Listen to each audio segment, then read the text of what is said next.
Here I am at the Apple Store comparing both portrait videos.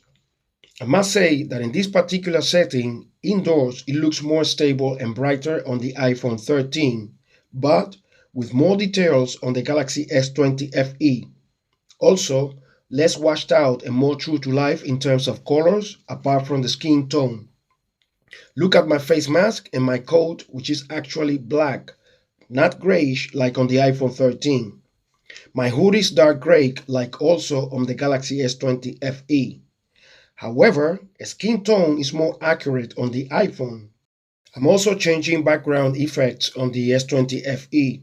That's why the edge detection with one of the effects called Big Circle at maximum level of 7 doesn't look good, but if you reduce it to level 1 or 2, it's much better.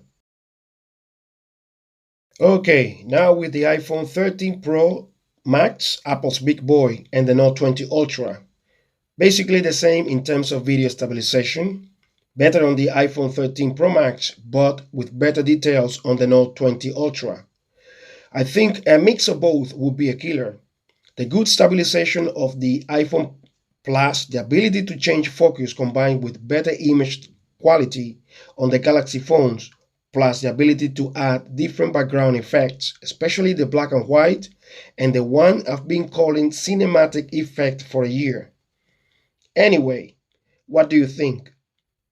When I get my hands on the iPhone 13, I'm going to do more testing in different settings.